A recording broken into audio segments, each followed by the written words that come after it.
Planet Finance Business School, High-Tech City, Hyderabad. BCom, BBA, PGDM, MBA. Call 900 ఇప్పుడు Putin ఇరాన్ని open గా support చేస్తున్నాడు. అంటే anti US black ఏదైతే ఉందో దాన్ని బిల్డ్ చేయడానికి ట్రై చేస్తున్నాడా? రష్యా పాలిటిక్స్ ఆడుతున్నారు దీంట్లో. ఆ, రష్యా మీద ఆల్రెడీ శాంక్షన్స్ పెట్టారు వీళ్ళు. అవును. ఇప్పుడు ఒకటే పర్మిషన్ ఇచ్చింది ఆయిల్ అమ్మడానికి, కానీ ఇంటర్నేషనల్ బ్యాంకింగ్ సిస్టమ్ నుంచి తీసేశారు, స్విఫ్ట్ నుంచి. రష్యా బయట నుంచి ఏం తీసుకురాలేకపోతున్నారు. రష్యా బయటికి ఎక్సెప్ట్ ఆయిల్ ఇంకేం అమ్మలేకపోతున్నారు. రష్యన్ ఎకానమీ చాలా దారుణ పరిస్థితులు ఉంది. They very weak. Because oil అమ్ముకుంటే వాళ్ళకి రెవెన్యూ వస్తుంది, కానీ ఆయిల్ అమ్మకపోతే రెవెన్యూ రాదు. అది కూడా $40 అమ్ముతుండే. $70 ఆయిల్ కాస్ట్ బయటకు తీయడానికి $70 అవుతుంది. తీసి రీఫైన్ చేసాక $70 అవుతుంది. 40కి అమ్ముతుంటే అంటే $30 లాస్ట్లో అమ్ముతుండే ఇప్పుడు దాకా. ఇప్పుడు వాళ్ళకి $100 వస్తున్నాయి. రష్యాకి మంచి న్యూస్ ఏంటంటే ఈ యుద్ధంగా నడిస్తే ముందుకు మాకు మంచిది. 6 నెలలు నడిస్తే మాకు ఇప్పుడున్న ఖర్చు అంటే 25-26లో ఉన్న ఖర్చు, ఫైనాన్షియల్ క్రంచ్ మొత్తం పోతుంది. జెలెన్స్కీ అదే అంటున్నాడు కదా ఉక్రెయిన్. ఇంకా సంవత్సరం పాటు నడిస్తే ఇప్పుడు దాకా లాస్ట్ 4 సంవత్సరాలు మేము ఖర్చు పెట్టాము చూడండి డబ్బులు యుద్ధం కోసం, ఆయుధాల కోసం, అదంతా క్లీనప్ అయిపోతుంది. బ్యాలెన్స్ షీట్ నీట్గా అయిపోతుంది మాది. ఉక్రెయిన్ ఏమవుతుంది పరిస్థితి? వీళ్ళంత స్ట్రాంగ్ అయిపోతుంది. యుక్రెయిన్ నాకు డౌట్ ఏంటంటే పవన్ గారు, ప్రెసిడెంట్ ట్రంప్కి నేటోకి అసలు పడట్లేదు. అస్సలు తిట్టారు కదా, విపరీతంగా తిట్టారు ఆయన. దాంతోపాటు స్టామర్ని తిట్టారు, మెలోనీ తిట్టారు ఆయన. ఫ్రెంచ్ ప్రెసిడెంట్ వైఫ్ గురించి చెప్పారు. కొత్త స్పానిష్ ప్రైమ్ మినిస్టర్ వచ్చారు, వారిని పట్టించుకొని అదే అని చెప్పారు. అందరితో నేటోస్ యూస్లెస్ అది ఇదని చెప్పి చాలా మటుకు ఈ behaved in a very bad way. అంటే ఒక టైంలో కొన్ని జోకులు కూడా వచ్చాయి. ఏంటంటే ఇరాన్ విషయంలో మీరు సైడ్ అయిపోండి, రష్యా మీరు దూరంగా ఉండండి, మాకు అప్పచెప్పేసేయండి, మీకు ఉక్రెయిన్ ఇచ్చేస్తాము ఉండొచ్చు. సో నేను అక్కడికి వస్తున్నాను. నేను ఏం జరుగుతుందంటే ప్రెసిడెంట్ ట్రంప్కి అసలు రష్యా కన్నా ఎక్కువ కోపం ప్రెసిడెంట్ ట్రంప్కి నేటో మీద ఉంది. ఓకే, వాళ్ళు సహాయం టైంకి ఇవ్వలేదు, వాళ్ళు రాలేదు, ఇప్పుడు వచ్చి అది చేస్తా ఇది చేస్తా అంటే మాకు అక్కర్లేదు, మీరు నేటోస్ యూస్లెస్ అన్నారు ఆయన. ఈ యుక్రెయిన్ యుద్ధంలో జెలెన్స్కీ అన్నిటికంటే పెద్ద సపోర్టర్ యూరోపియన్ యూనియన్, నేటో. ఇప్పుడు ట్రంప్ అంటారు యూరోపియన్ యూనియన్కి నేటోకి సపోర్ట్ ఇవ్వకూడదు, నేను ఏమి ఇవ్వను వాళ్ళకి. వాడు జెలెన్స్కీకి వచ్చుకొని నో ప్రాబ్లం, నేను పుటిన్కి ఇస్తాను. పుటిన్ కొడతాడు కదా యుక్రెయిన్ని, మీరు చెప్పినట్ల జెలెన్స్కీ పారిపోతాడా అక్కడి నుంచి, ఫ్రాన్స్కి అక్కడ పారిపోతాడు. అప్పుడు ఎవరిది నష్టం? నేటోది. ఎందుకంటే యుద్ధం మొదలైంది మనందరూ తెలిసిందే. యుక్రెయిన్ రష్యా వార్ ఎందుకు మొదలైంది? నేటో ఏమన్నారంటే మా ఫోర్సెస్ వచ్చి యుక్రెయిన్లో కూర్చుంటుంది అని చెప్పారు. యుక్రెయిన్కి ఆయుధాలు లేవు, న్యూక్లియర్ ఆయుధాలు వాళ్ళు స్ప్లిట్ అయినప్పుడు రష్యాకి అప్పగించేశారు. అది పెద్ద తప్పు. ఇప్పుడు వాళ్ళని కాపాడుకోవాలంటే మేమే ఉన్నాము, వాళ్ళ దగ్గర ఏం లేదు, ఆయుధాలు లేవు, మేము ప్లేన్లు ఇస్తాము, ఆయుధాలు ఇస్తాము, డబ్బులు ఇస్తాము, అన్నీ ఇచ్చారు యుక్రెయిన్కి. వాళ్ళేమంటారు మేము అక్కడ కూర్చుంటాం అనుకున్నారు వాళ్ళు. రష్యా అన్నారు సారీ, ఒక నేటో దేశం మా పక్కన వచ్చి కూర్చోలేరు, we will not allow that, మేము యుక్రెయిన్ని టేక్ ఓవర్ చేసుకుంటాం. సో అది మాకు ఒక బఫర్ జోన్ లాగా ఉంటుంది. యుక్రెయిన్ సపరేట్ దేశంగానే ఉండిపోతుంది, కానీ సపరేట్ బఫర్ ఉంటుంది. సో దానికోసం వాళ్ళు చేశారంటే రష్యా యుక్రెయిన్ అడ్మిట్లో ఉన్న 5-6 ప్రావిన్సెస్ వీళ్ళు పట్టుకున్నారు. రష్యా ఫస్ట్ వార్ మొదలు కాగానే జెఫ్రోషియా, బెలారూస్ వైపు నుంచి ఇక్కడ దాకా వస్తున్నప్పుడు అన్ని వాళ్ళు పట్టుకున్నారు. ఒక బఫర్ క్రియేట్ అయింది అడ్మిట్లో. ఇప్పుడు భారతదేశం పాకిస్తాన్ అడ్మిట్లో ఒక 100 కిలోమీటర్ల ఒక బఫర్ జోన్ ఉంటే మనకు టెన్షన్ ఉండదు. ఎవడైనా వస్తే 100 కిలోమీటర్లు దాటి రావాలి. కొంత ఉంది ఇప్పుడు ఎక్కువ లేదు చెప్తున్నాను. సో అది కూడా చెప్పు. సో ఇప్పుడు వీళ్ళు మొత్తం ఇంత పెద్ద టెరిటరీ టేక్ ఓవర్ చేసిన తర్వాత యుక్రెయిన్కి రష్యాకి సంబంధం లేదు టెక్నికలీ, ల్యాండ్ వైస్. వీళ్ళు ఏమంటారు, రష్యా వీళ్ళందరూ ఇండిపెండెంట్ కంట్రీస్, కానీ వాళ్ళు ఇండిపెండెంట్ కాదు, రష్యా మీద డిపెండెంట్ ఉన్నారు. వాళ్ళు రష్యాని సపోర్ట్ చేస్తారు. వాళ్ళు రష్యన్ స్పీకింగ్ పాపులేషన్ ఉంది అక్కడ. అది ఇంకో కారణం. రష్యా అంటున్నారు మా పాపులేషన్ అక్కడ ఉంది, మీరు కాపాడలేదు, మేము వచ్చి కాపాడుతున్నాం వాళ్ళు.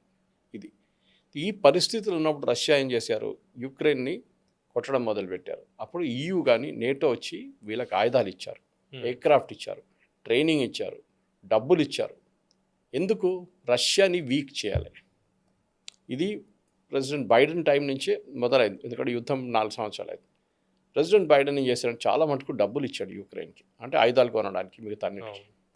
యూరోప్కి లోన్ ఇచ్చాడు, అంటే అమెరికా దీని నుంచి డైరెక్ట్ కొనకూడదు జెలెన్స్కీ, మీకు మేము ఒక లోన్ ఇస్తున్నాం $50 మిలియన్, మీరు ఆ $50 మిలియన్ మా దగ్గర నుంచి ఆయుధాలు కొనుక్కోండి, ఈ లోన్ మీరే కట్టాలి నాకు. యుఎస్ స్ట్రాటజీ అట్లాగే ఉంటుంది కదా. వాళ్ళంతే వాళ్ళ ఫ్యాక్టరీలు నడుస్తుంటాయి, ప్రొడక్షన్ ఫుల్ ఫ్లోలో ఉంటుంది. వాళ్ళ వ్యాపారం మీరు చేస్తారు. మీరు అమ్మారా మేము ఏం అమ్మలేదే యుక్రెయిన్కి అంటారు రష్యా దగ్గర వెళ్ళి. ఉమ్, రష్యా అంటాడు మీరు వేసారా అంటే మా మీద మీరు బాంబు వేస్తున్నట్లు అయిపోతుంది. అవును. అప్పుడు మేము కూడా మీ మీద బాంబు వేస్తాం. వద్దురా బాబు మేము లేవు, ఉమ్, మేము అక్కడ అసలు లేవు. ఆ ఆయుధాలు వాళ్ళు వచ్చి కొనుక్కపోతున్నారు, సూపర్ మార్కెట్ అది ఎవడైనా వచ్చి తీసుకెళ్ళొచ్చు. అవును. ఇది లాజిక్ అనమాట యూఎస్ది. న్యాచురల్లీ యూఎస్ సపోర్ట్ చేస్తారు రష్యాని, ఎందుకంటే నేటోని కొట్టడానికి, నాట్ పుటిన్ని ఏం చెప్తారు ఒక ఫోర్స్గా చూపించడానికి కాదు, నేటోని కొట్టాలి. అవును. జెలెన్స్కీని కొడితే నేటోని కొట్టినట్లు అయిపోతుంది. దానికోసం యుక్రెయిన్ రష్యన్ సపోర్ట్ చేస్తాం మేము ఇండైరెక్ట్గా. అంటే మొదటి నుంచి ఉక్రెయిన్కి సపోర్ట్ చేసేది యుఎస్. అయితే ట్రంప్ వచ్చిన తర్వాత జెలెన్స్కీకి జరిగిన అవమానం చూసాము. పుతిన్ తోటి ఎంత క్లోజ్గా ఉంటాడో మనం చూస్తున్నాము. అయితే ఇప్పుడు ఇరాన్కి రష్యా యాంగిల్లో మనం చూస్తే ఇరాన్కి సపోర్ట్ చేస్తోంది, మరోపక్క యుఎస్ తోటి ఫ్రెండ్షిప్ రిలేషన్ ఏదైతే ఉందో అది మెయింటైన్ చేస్తుంది. అంటే డబుల్ గేమ్ అనుకోవాలా? ప్రతి దేశం వాళ్ళకి కావాల్సిన అడ్వాంటేజ్ వాళ్ళు తీసుకుంటారు. మనం కూడా అంతే. మనకి ఏం బెస్ట్ ఉంటుంది, what is best for us, we will do it. Russia ఏం చూస్తారంటే మాకు long term short term benefits ఏముంది, లాంగ్ టర్మ్ బెనిఫిట్స్ ఏముంది, దాన్ని బట్టి వాళ్ళు ఫాలోఅప్ చేసుకుంటారన్నమాట. సో పవన్ గారు, ఇది ఇంటర్నేషనల్ పాలిటిక్స్లో there are no permanent friends or enemies అంటాం. అవును. ఓకే, ముందు మీకు రష్యా యుఎస్ ఎనిమీ అన్నారు బైడెన్ టైంలో, ఇప్పుడు వీళ్ళిద్దరు దోస్త్ అయిపోయారు, president Trump and Putin. North Korean ప్రెసిడెంట్కి లాస్ట్ టైం ఉన్నప్పుడు ట్రంప్ ఫస్ట్ టర్మ్లో ఆయన స్టేట్ విజిట్ కూడా చేశారు అక్కడ. ఆలోచించండి. సో చాలా క్లియర్. ఇప్పుడు రష్యా వైపు నుంచి ఇదే జరుగుతుంది. రష్యా ఏమంటున్నారు, మీరు సార్ట్అవుట్ చేయలేకపోయారు, మేము మాట్లాడతామండి, మీకు ప్రాబ్లం ఏంటి, యురేనియం కదా, మేము చూసుకుంటాం, మేము తీసుకొచ్చేస్తాం. అది మీరు దాని గురించి అడగబోతున్నా. ఇప్పుడు పుతిన్ మీడియేటర్గా వస్తే పీస్ నిజంగా వస్తుందా, లేకపోతే డిలే స్ట్రాటజీనా ఇది? పవన్ గారు, దీంట్లో మెయిన్ స్టిక్కింగ్ పాయింట్ మనకు చెప్పాను దీనికన్నా ముందు కూడా, యురేనియం. అది హార్మోజ్ సార్ట్అవుట్ చేసుకోవచ్చు, పెద్ద పనేం కాదు అది. యురేనియం ఇరాన్ అంటున్నారు మేము ఇవ్వము, మేము అప్పగించాం మీకు, మీరు ఏమైనా చేసుకోండి, ఆ యురేనియం మా దగ్గరే ఉంటుంది. ఇప్పుడు రష్యా ఏమంటారు, యుఎస్ దగ్గర వచ్చి పని చేయండి, 450 కిలో అని చెప్తున్నారు కదా ప్యూరిఫైడ్ హైలీ ఎన్రిచ్ యురేనియం, అది మా వైపు తీసుకెళ్ళిపోతాం మేము, మీరు ఐఏఈని కావాలంటే ఇన్స్పెక్షన్ పెట్టండి, వాళ్ళు వచ్చి చెక్ చేసుకోవచ్చు, మా దగ్గర యురేనియం ఫెసిలిటీ ఉంది, అక్కడ తీసుకెళ్ళి పెట్టేస్తాం, ఇరాన్ ముట్టలేరు దాన్ని. ఓకే, మీరు వచ్చి దాన్ని కూడా ఇన్స్పెక్ట్ చేసుకోవచ్చు, వాళ్ళ దగ్గర ఎంత ఉండే ఇప్పుడు ఎంత తీసుకొచ్చారు, వాళ్ళ దగ్గర 500 ఉందా, 450 ఇస్తే వాళ్ళ దగ్గర ఇంకా 50 మిగిలి ఉన్నాయని తెలిసిపోతుంది. వాళ్ళకి నార్మల్ పవర్ ప్లాంట్ ప్రొడక్షన్ కావాల్సిన యురేనియం ఒక్కటే వాళ్ళు పెట్టుకోవాలి, మిగతా ఏం పెట్టుకోకూడదు. ఓకే, ఇది ఒక రష్యన్ సజెషన్ ఉంటుంది. ఐ థింక్ అమెరికా యాక్సెప్ట్ చేయబోతున్నారు అది. దానికోసం మార్కో రూబియో వాళ్ళు చేసిన స్టేట్మెంట్కి ప్రెసిడెంట్ ట్రంప్ ఏం చెప్పలేదు. ఇరాన్ ఏం ఓపెన్ చేస్తున్నారు, ఎందుకు ఓపెన్ చేస్తున్నారు, స్టేట్ ఆఫ్ హార్మోజ్ ఓపెనే ఉంది కదా అని చెప్పి. సో ప్రెసిడెంట్ ట్రంప్ ఇప్పుడు స్లోలీ ఆయన టెస్టింగ్ ద వాటర్స్ అంటారు. చూసాం హార్మోజ్ ఓకే అంటారు. నెక్స్ట్ యురేనియం రష్యా దగ్గర వెళ్ళారు, బహుశా ఆయనే పంపించుంటాడు, నాకు డౌట్ ఉంది అది. ఇరాన్ అక్కడ పంపించుంటాడు, వెళ్ళి మాట్లాడు, రష్యా దగ్గర చెప్పింటాడు, వాళ్ళని పిలిపించి ఒకసారి పిలిపించి మాట్లాడు, సెటిల్ చేసుకో అని చెప్తాడు. నేను అడిగితే నాకు తెలియదు, నేనేం చేయలేదు, రష్యా చేసుకున్నారు, వాళ్ళు చేసుకున్నారు, వాళ్ళ ఒప్పందం, మనకు ప్రాబ్లం లేదు, ఇది వీళ్ళది. ఎందుకంటే నాకు చెప్పాను చూడండి, రష్యా వాళ్ళ న్యూక్లియర్ పవర్ ప్లాంట్ నడిపిస్తున్నారు, న్యాచురల్లీ ఇరాన్ వాళ్ళ మీద డిపెండెంట్ ఉన్నారు, వాళ్ళు చెప్పిన మాట వింటారు. రేపు మొత్తం సెటిల్ అయిపోయింది అనుకోండి అన్నీ, మళ్ళీ ఇది రీబిల్డ్ చేయాలంటే రష్యన్ సహాయం కావాల్సింది వీళ్ళకి, యుఎస్ వచ్చి సహాయం చేయరు. రష్యా ఆఫ్కోర్స్ ఏం చేస్తారు, వాళ్ళకి కావాల్సిన ఆయుధాలు అమ్ముకుంటే డబ్బులు సంపాదించుకుంటారు ఇరాన్ దగ్గర. ఇప్పుడు రష్యా ఎంట్రీ వల్ల ఈ ఇష్యూలో ఇజ్రాయెల్ స్ట్రాటజీ మారే అవకాశం ఏదైనా ఉందా? ఎందుకంటే రష్యా ఇజ్రాయెల్ మంచి సంబంధాలే ఉన్నాయి, వాళ్ళ స్ట్రాటజీ ఎలా ఉంటుంది? రష్యా ఏం చూస్తున్నారంటే, ఇజ్రాయెల్ లెబనాన్లో ఉన్న ప్రాబ్లం, బేసిక్లీ హెజ్బుల్లాతో ఉన్న ప్రాబ్లం మాకు యుక్రెయిన్తో ఉంది. ముందు జెలెన్స్కీని టెర్రరిస్ట్ అని పిలిచేటోడు పుటిన్, వాళ్ళ వైపు నుంచి రష్యా సిటీస్ మీద దాడి చేయడం, వీళ్ళ పవర్ ప్లాంట్ల మీద కొట్టడం, వీళ్ళ డిఫెన్స్ ఇన్ఫ్రాస్ట్రక్చర్ మీద కొట్టడం, వీళ్ళ ఆర్మీ ఫార్మేషన్ మీద కొట్టడం, అన్నీ యుక్రెయిన్ చేస్తుంటారు యుక్రెయిన్ వైపు నుంచి. ఇప్పుడు నెతన్యాహు అదే హిజ్బుల్లానే టెర్రరిస్ట్లు అంటాడు. సో రష్యా ఏమంటున్నారు, మేము అడ్డుకుంటున్నాం, మా మీద దాడి చేశారు, మేమేం క్వైట్గా కూర్చున్నాం, మాకేం ప్రాబ్లం లేకుండే, ఈ పక్కన ఎవడు ఉన్నాడు, ఆ పక్కన ఎవడు ఉన్నాడు మాకు తెలియదు, వీడు వచ్చి కొట్టింది మమ్మల్ని, సో మేము ఎందుకు ఇవ్వాలి, మేము కొట్టాం తిరిగి. ఇది లాజిక్ అన్నమాట వీళ్ళు యూజ్ చేస్తుంది. సో రష్యాకి డెఫినెట్గా, రష్యాకి ఒక ఇప్పుడు ఎట్లయిపోయిందంటే రష్యా ఒక ఇంటర్నేషనల్ పరాయాగా చేసేసారు వీళ్ళు. రష్యాతో ఎవడో బిజినెస్ చేయకూడదు. ఇప్పుడు యుఎస్ అంటున్నారు చేసుకోండి, ఎంత నూనె కావాలంటే మీరు అమ్ముకోండి, ఎంత ఆయిల్ కావాలంటే అమ్ముకోండి, మాకు ప్రాబ్లం లేదు. సో ఇది పవన్ గారు, దట్స్ ద మేజర్ మార్క్. పుటిన్ని అందరూ అండర్ ఎస్టిమేట్ చేస్తారు ఎప్పుడు. ఆయన వారం లోపల అయిపోతుందని చెప్పే యుద్ధం యుక్రెయిన్తో ఇంకా నడుస్తుంది 4 సంవత్సరాల తర్వాత. ట్రంప్ కూడా చెప్పాడు కదా 4 వారాలు అయిపోతుంది ఇది అన్నారు. ఇప్పుడు 8 వారాలు అవుతున్నాయి. అక్కడ కూడా ఆగిందా? ఆగలేదు కదా. వేరస్ మీరు కాంప్లికేషన్స్ చూస్తే రష్యా యుక్రెయిన్ నడుమిట్లో చాలా పెద్ద కాంప్లికేషన్ ఉన్నాయి. ఒక 15-20 మేజర్ ఇష్యూస్ ఉంది. నేను చెప్పాను ఒకటి మీకు, అలా రష్యన్ స్పీకింగ్ పాపులేషన్ ఒకటి ఉంది. రష్యా దగ్గర నుంచి వీళ్ళు తీసుకున్న స్థలాన్ని చెప్తున్నారు. రష్యా అంటున్నారు అది మాది, వీళ్ళది కాదు, మాకు రిటర్న్ రావాల్సింది అది. Then of course the fact that రష్యాలో ఉన్న చాలా మటుకు ఎయిర్ ఫోర్స్ బేస్ కానీ మిగతా దాని మీద దాడి చేశారు యుక్రెయిన్ ఫోర్సెస్. అది అప్పుడు చేశారు, ఇప్పుడు కూడా చేస్తున్నారు. అండ్ దాన్ని రష్యా అసలు అగ్రీ చేయట్లేదు. సో దానికి కారణం ఎవరు? నేటో ఆయుధాలు ఇస్తున్నారు.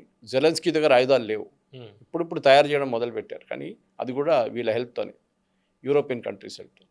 లేకుంటే ఆయన దగ్గర మ్యానుఫ్యాక్చరింగ్ ఫెసిలిటీస్ లేకుండే. ఇప్పుడు రష్యా ఏమంటారు, మీరు వారిని సపోర్ట్ చేయకండి, నేను ఈ సార్ట్అవుట్ చేసి ఇస్తాను మీకు. ఇప్పుడు ఇరాన్ యూఎస్కి చెప్తారు ఇది. ఇరాన్ డీల్ ఏదైతే పెట్టిందో ఈ 10 పాయింట్స్, వీటిలో ఒప్పించగలరా? ఎన్ని వరకు ఒప్పించగలరు? మనం ఒకసారి ఈ 10 పాయింట్స్ చూసుకుంటే 10లో నేను చెప్తున్నాను పవన్ గారు, 4 పాయింట్ల మెయిన్గా. అంటే యురేనియం మర్చిపోవాలి. యురేనియం, వాళ్ళ సపోర్ట్ ఫర్ టెర్రరిస్ట్ ఫోర్సెస్, వాళ్ళు మూడోది వాళ్ళ అక్కడున్న డెమోక్రసీ తీసుకురావాలి, అంటే రెజ్యూమ్ చేంజ్ జరగాలని చెప్పి. రెజ్యూమ్ చేంజ్ జరగకపోతే కూడా మీరు మహిళలకి ఫ్రీడమ్ ఇవ్వడం, అక్కడ ఉన్న ప్రజలకి ఫ్రీడమ్ ఇవ్వడం, ఓకే, అది చేసుకుంటే చాలు మాకు. ఇప్పటికి అది more than enough, resume change అక్కర్లేదు మాకు. కానీ ప్రాబ్లం ఎక్కడ వస్తుందంటే ఈ యురేనియం దగ్గర వచ్చి ఆగిపోతుంది. శాంక్షన్స్ ఉన్నాయి, దాంతోపాటు ఆల్రెడీ శాంక్షన్స్ ఎప్పటి నుంచి ఉన్నాయి పవన్ గారు? అవి ఎత్తేస్తారా? గతంలో 79 నుంచి ఉన్నాయి శాంక్షన్స్. సీజ్ చేసినవన్నీ ఉన్నాయి వీళ్ళవి. మైల్ స్టోన్ పేమెంట్స్ ఉంటుంది. మైల్ స్టోన్ పేమెంట్స్ అంటే మీరు ఇది అచీవ్ చేస్తే మీకు ఇస్తాం, ఓకే. మీరు డ్రెస్ కల్చర్ తీసేసేయండి ఫర్ ఎగ్జాంపుల్, ఎవరు ఏం కావాలంటే వేసుకుంటారు. సో మీరు చేసినప్పుడు మీకు ఇంత ఫండ్ రిలీజ్ చేస్తారు. మీరు హెజ్బుల్లా, హమాస్, హూతీలు సపోర్ట్ చేయం ప్రూఫ్గా చూపిస్తే వీ విల్ మూవ్ అవి, మీకు ఇంకొక 25 బిలియన్ ఇస్తాం. మీ డబ్బులు మీకు ఇచ్చేస్తాం, లేకుంటే మా దగ్గర ఉండిపోతుంది మీ డబ్బులు. ఎట్లా కావాలో, ఏం కావాలో చెప్పండి. ఇది అమెరికా లాజిక్ అన్నమాట. పవన్ గారు, ఈ మెయిన్ థింగ్ ఇప్పుడు మనం ఈ సొల్యూషన్ రావాలంటే ప్రెసిడెంట్ ట్రంప్ ఏం చూస్తున్నారు, ఆయనకు అక్కడ మిడ్ టర్మ్ పోల్స్ రాబోతుంది. ఆ మిడ్ టర్మ్ పోల్స్లో ఆయన చాలా వెనకబడి ఉన్నారు. రిపబ్లికన్ పార్టీ క్యాండిడేట్స్ చాలామంది విత్డ్రా చేసుకుంటున్నారు. ఇట్లాంటి పరిస్థితుల్లో ఏం చేస్తారు? వాళ్ళకి ఎక్కువ ఆప్షన్స్ లేవు ప్రెసిడెంట్ ట్రంప్కి. ఆయనకి ఈ యుద్ధం ఎట్లా ఆపాలి. ఇరాన్ అట్లా కాదు. ఇరాన్ ఏమంటున్నారు, మేము 8 సంవత్సరాలు పోరాడాం ఎవరితోని, సద్దాం హుస్సేన్తో. అది చూస్తే ఈ యుద్ధం ఏం లేదు, అక్కడ లక్షల్లో చనిపోయారు అక్కడ. అప్పుడు మేము ఈవెన్ రెవల్యూషనరీ గార్డ్స్ కూడా దిగారు ఆ టైంలో. అదే టైంలో వాళ్ళు ఫామ్ అయ్యారు. వీళ్ళకి స్టేయింగ్ పవర్ ఉంది. 2 నెలలే కదా, ఇంకా సంవత్సరం పోరాడదాం కాబట్టి. అమెరికాకి పేషెన్స్ లేదు, అక్కడ ప్రెషర్ ఉంది హోమ్ గ్రౌండ్లో. ఇప్పుడు అందరూ అడుగుతుంది, ఫస్ట్ ఇవన్నీ మిగిలిన పాయింట్లు మాట్లాడదాము, first straight of Hormuz open చేద్దాము అనేది అన్ని దేశాలు చెప్తున్నాయి. ఎక్సెప్ట్ ఇరాన్ అయితే దాన్ని ఒప్పుకునే పరిస్థితి లేదు. ఇప్పుడు రష్యా ఎంటర్ అవుతాయి, ఎందుకంటే స్ట్రైట్ ఆఫ్ హార్మోజ్ ఓపెన్ అయ్యే అవకాశం ఉందా, నార్మల్సీకి వచ్చే అవకాశం ఉందా, లేకపోతే ఇదే ప్రధాన సమస్య?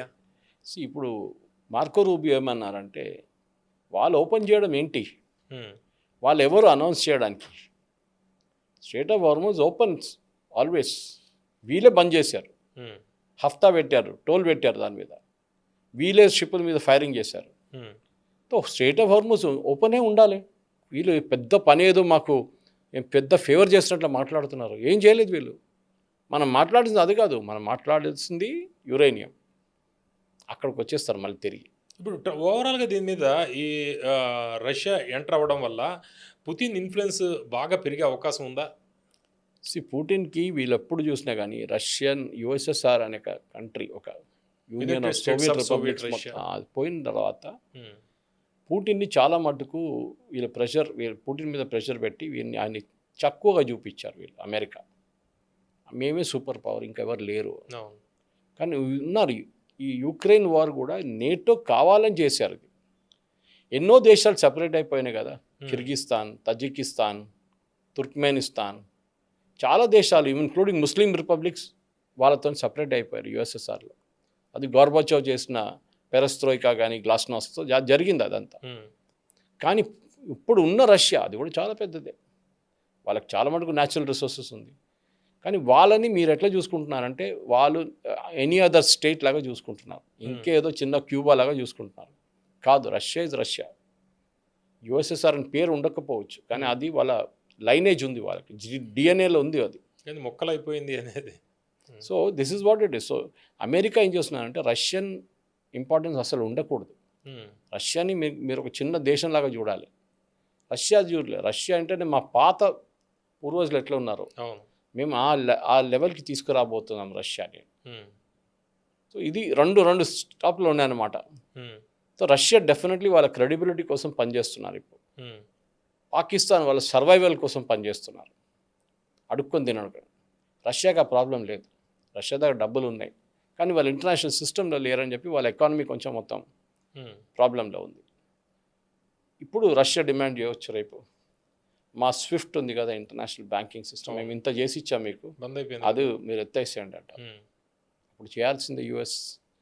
ప్రెసిడెంట్ ట్రంప్కి దీని నుంచి ఎగ్జిట్ ఉండాలి కదా పవన్ గారు. పక్కకు పెట్టుకుని మేము మాట్లాడుకుంటాం ముందు, వాడేవాడు పక్కన ఉన్నాడు వాడిని సపోర్ట్ చేయకు నువ్వు, వాడిని అప్పుడప్పుడు కొడుతుంటే కావాలంటే నేను ఇటువైపు చూస్తాను, నేను చూడను అటువైపు. ఇది వీళ్ళ నడిమిట్లో ఉంటుంది.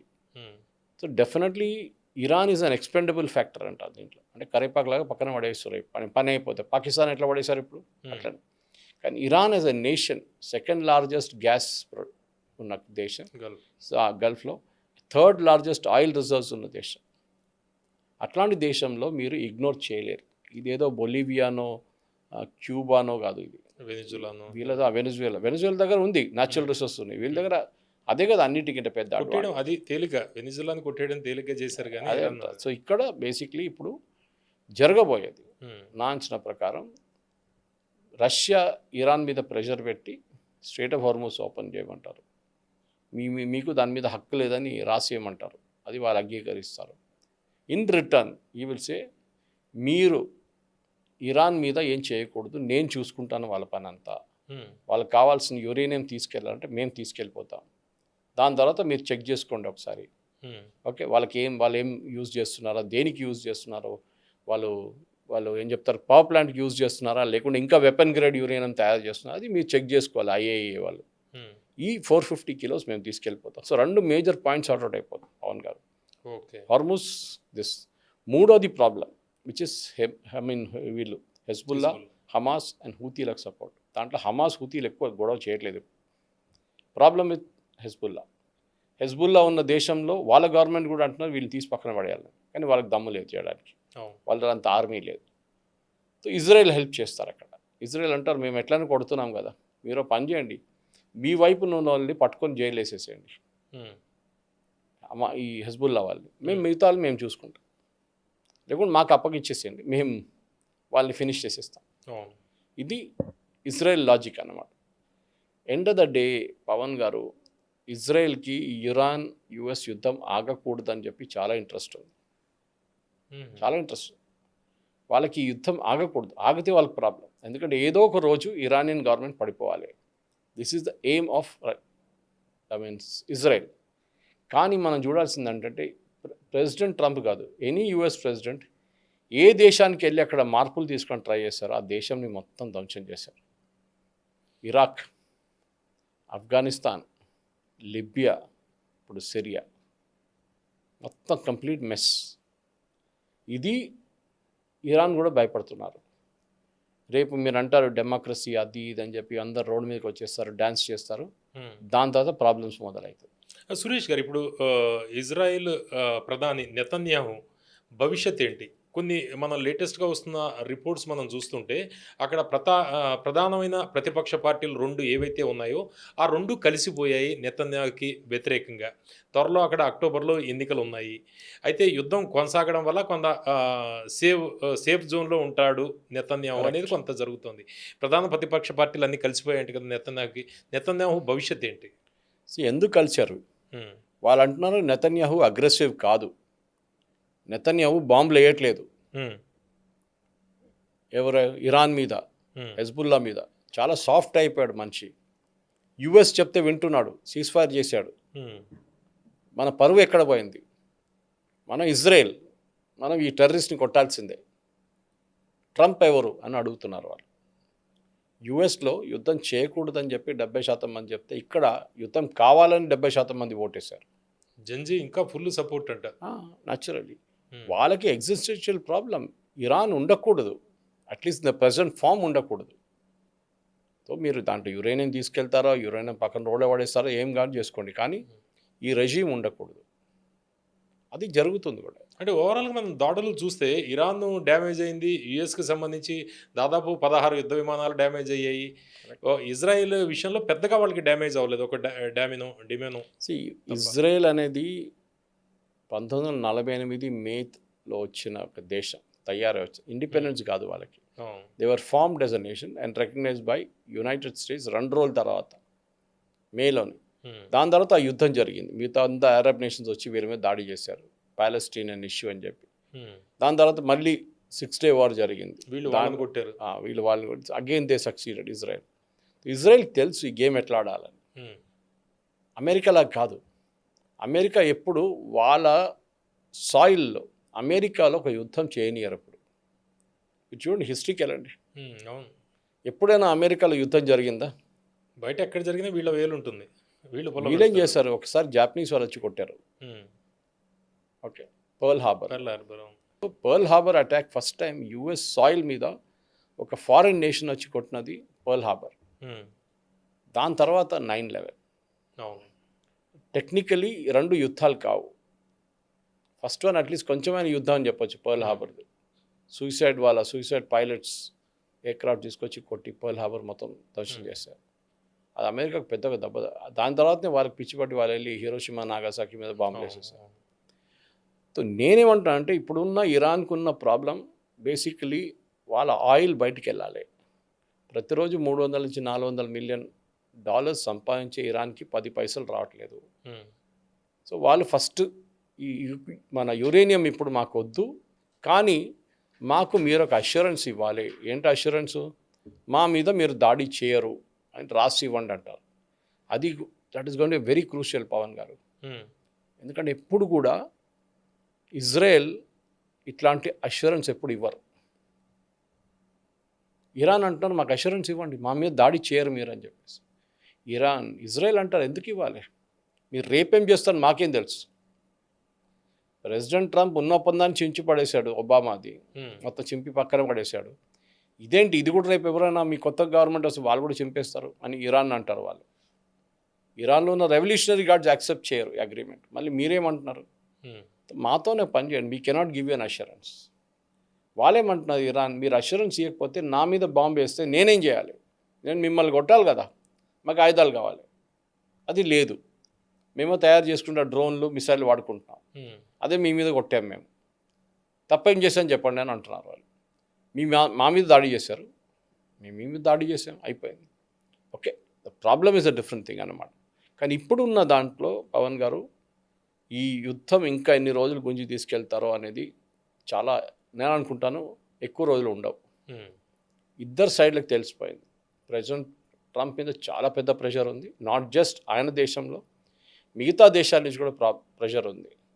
ప్రతి దేశం దీని ఇంపాక్ట్ చూసుకుంటున్నారు అన్నమాట. సో డెఫినెట్గా ప్రెసిడెంట్ ట్రంప్ ఒక మెట్టు కిందకు దిగి వస్తారు, వాళ్ళు కూడా మెట్టు కిందకు దిగి వస్తారు. ఇప్పుడు పుతిన్ ఏమో మనం ఎట్లా అర్థం చేసుకోవాలంటే, మిడిల్ ఈస్ట్లో గల్ఫ్లో ట్రంప్ యుఎస్ ఇన్ఫ్లుయెన్స్ తగ్గించి మిడిల్ ఈస్ట్లో ఎంట్రీ అవ్వడానికి పుతిన్ ఏదైనా ట్రై చేస్తున్నాడా? ఉండొచ్చు, అది ఎప్పుడు ఉంది కదా.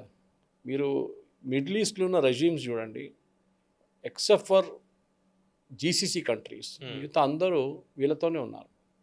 జీసీసీ కంట్రీస్లో అది యుఎస్ ఆడిన ఒక ఆట. రష్యా వచ్చి కూర్చుంటారని వాళ్ళకి భయం. జీసీసీ ఉందా? ఇంకా జీసీసీ అనే కంట్రీ కాన్సెప్ట్ ఉంది కదా, గల్ఫ్ కోఆపరేషన్ కౌన్సిల్ ఉంది ఇప్పుడు కూడా, ఎక్కడికి వెళ్ళలేదు వాళ్ళు.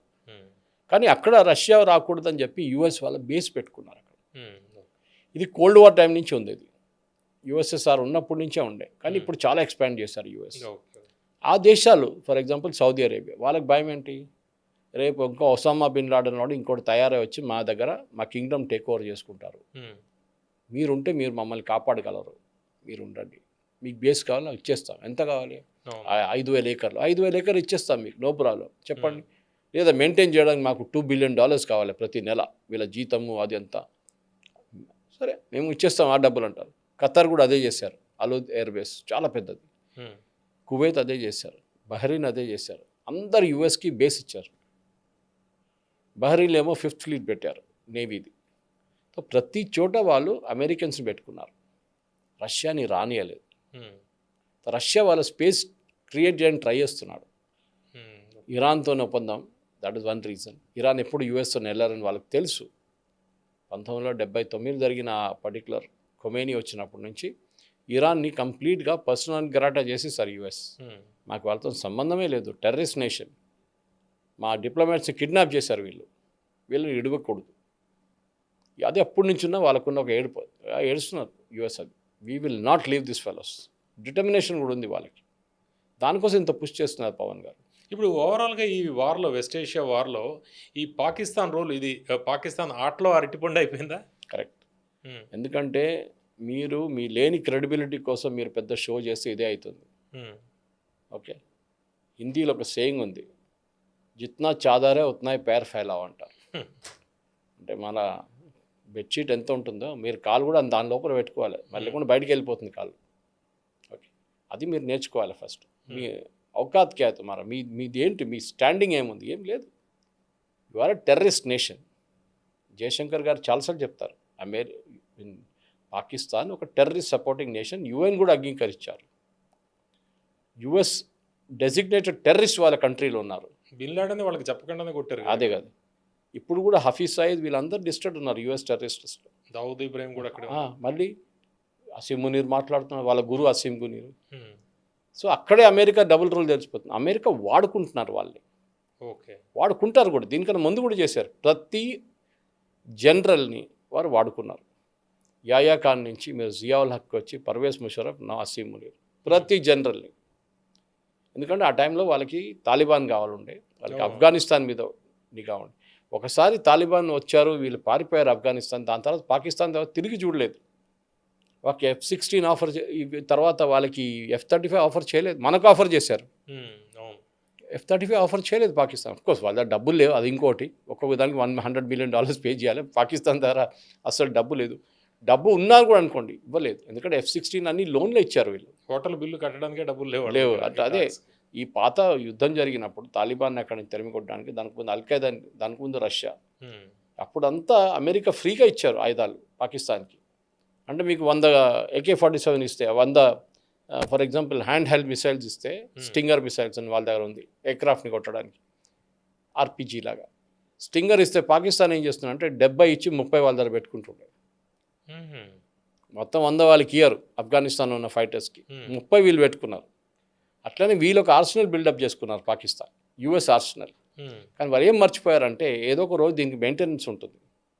అప్పుడు మీకు వాళ్ళ దగ్గర మెయింటెనెన్స్ కాంట్రాక్ట్ లేకుంటే వాళ్ళు ఇవ్వరు మీకు. అదే జరిగింది. ఇప్పుడు F-16 అప్గ్రేడ్ చేయడానికి లాస్ట్ ఇయర్ తీసుకున్నారు వాళ్ళు, కాంట్రాక్ట్ తీసుకున్నారు యుఎస్.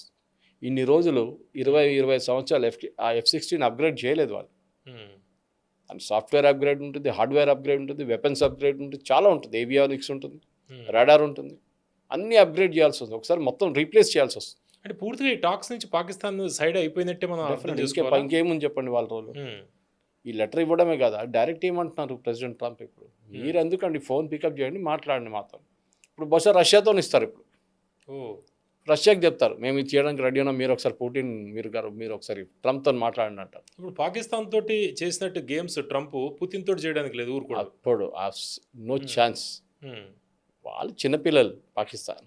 అంటే ఇప్పుడు సీరియస్ టాక్స్ మొదలవుతున్నాయని అనుకోవచ్చు మనం. అంటే ప్రెషర్ పెట్టాల్సి వస్తుంది పవన్ గారు. ఎవ్వరు టాక్స్కి అగ్రీ కారు, ఎవ్వరు వాళ్ళ దగ్గర ఉన్న టెరిటరీ హ్యాండ్ ఓవర్ చేయరు, ఎవ్వరు వాళ్ళ దగ్గర ఉన్న పాజిటివ్. మన దగ్గర వచ్చి రేపు ఇండియా మీ యురేనియం అంతా ఇదే సేమ్ మిసైల్స్ అన్నీ మీరు ఇచ్చేసేయండి, బ్రహ్మోస్ మీకు ఎందుకని యుఎస్ చెప్తే మనం అంగీకరిస్తామా? నువ్వెవరా అని అడుగుతాం మనం. నీకేం సంబంధం, మా బ్రహ్మోస్ మేము వాడుకుంటాం, మీకేమైంది ప్రాబ్లం? లేదు యుద్ధం వస్తే మళ్ళీ అది మీరు వాడతారు పాకిస్తాన్, వాడతాం, డెఫినెట్గా వాడతాం. సింధూర్లో వాడాం, మేము ఇంకా ముందుకు వస్తే ఇంకా వాడతాం. మీరెందుకు తీసుకెళ్తారు మా దగ్గర నుంచి? మా దగ్గర ఉన్న ఆయుధాలు మా దగ్గరే ఉంటుంది. ఇరాన్ అది చెప్పలేకపోతున్నారు ఇప్పుడు, ఎందుకంటే వాళ్ళ ఎకానమీ మొత్తం ధ్వంసమైంది. ఏ రోజు ఇరాన్ దగ్గర ఒక ఏం చెప్తారో, ఫర్ ఎగ్జాంపుల్ ఒక $500 బిలియన్ ఫారిన్ ఎక్స్చేంజ్ ఉంటే అప్పుడు వీళ్ళు ఏం చేయలేరు. ఇరాన్ దగ్గర ఒక న్యూక్లియర్ వెపన్ అని చెప్పక్కర్లేదు, క్లోజ్ టు న్యూక్లియర్ వెపన్ వస్తే అప్పుడు కూడా అమెరికా భయపడతారు.